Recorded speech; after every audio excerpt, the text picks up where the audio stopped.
The Oriire Oyo School adopted principal testifies to God's goodness and saving grace.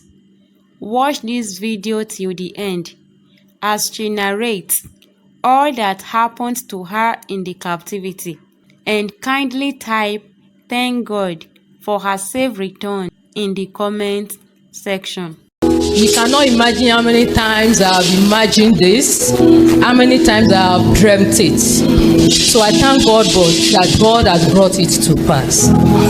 Lord, I am grateful. I'm going to be very brief. You know, I'm a woman of very few, unlike my husband. So I'll just be very brief. But I cannot but stand in the midst of God's people to give glory unto the Lord. When we were there, we never knew that the world was praying for us, but I personally knew that Antioch was praying for me.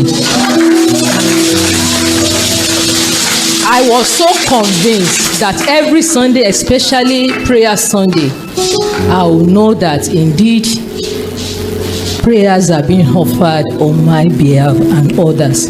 So I bless God that honored those prayers. He did honor it. He did honor it. So I'm going to cite just one instance.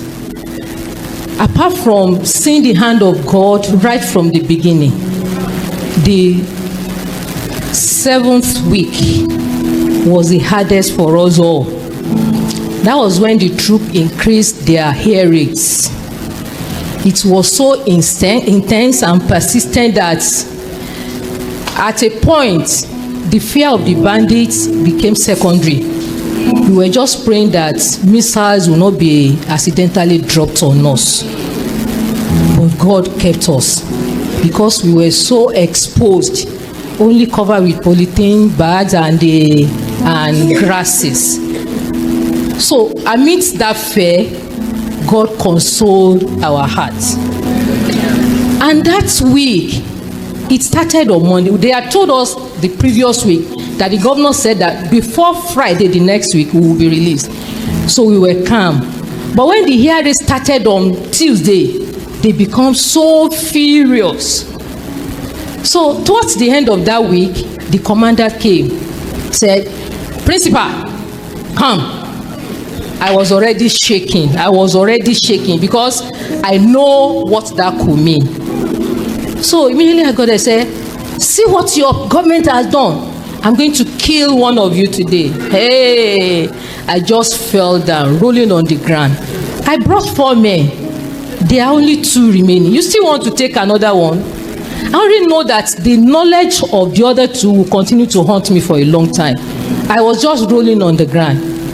And unlike him, he became calm. He became calm.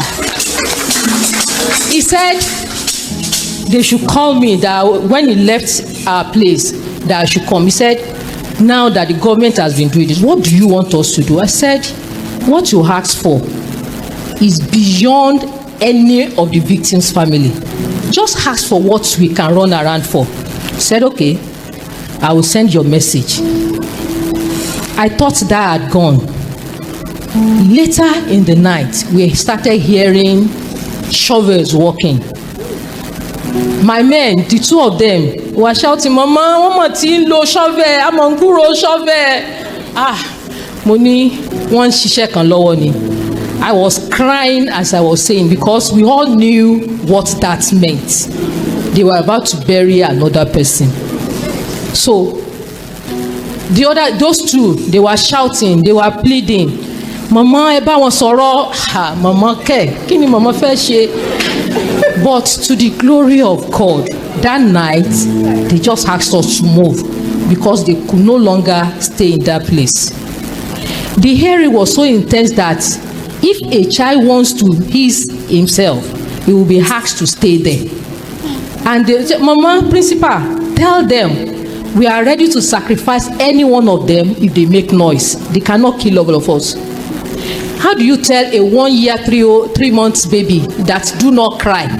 How do you tell a 2-year-old that you must not ask for food?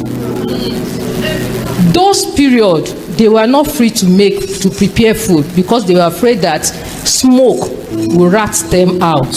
So we go hungry most of the time. But to the glory of God, we left that camp to the last camp before we were rescued and released. While I was there, apart from praying for God's release, I specifically asked for two things. One, I pray that I will not meet an empty house. I knew how strong my husband's health is. So at a point when they told me that he has closed the line of communication, I said, something has happened to him. He wouldn't have done that on his own. So when we were rescued, I was so persistent that one of the armies had to put a call through to him that I should talk to him. So I knew God answered that prayer. The other thing I specifically asked was my health. The place was so terrible that anything could have happened that place. I just told God, my grave should not be numbered in the forest. And God helped me. We were in a place that when you are shaking with fever, the first question is it malaria you have or fever? And the solution is 2 tablets of paracetamol. At worst, Bosca, or whatever they call that name. That last week on Sunday, because of the stress I had gone through in the 7th week, I broke down. My temperature was on the roof and I was shaking. So I just called one of them, the camp commandant, Oga, can I have 2 tablets of paracetamol? I said, no problem. The woman sitting next to me said, Mommy, this is not paracetamol. I said, God will work with it. I used that paracetamol, and to the glory of God, it was as if I was never having the symptoms of malaria. So God saw us. It was God's hand. The release was miraculous. No, but I cannot say this is what happened.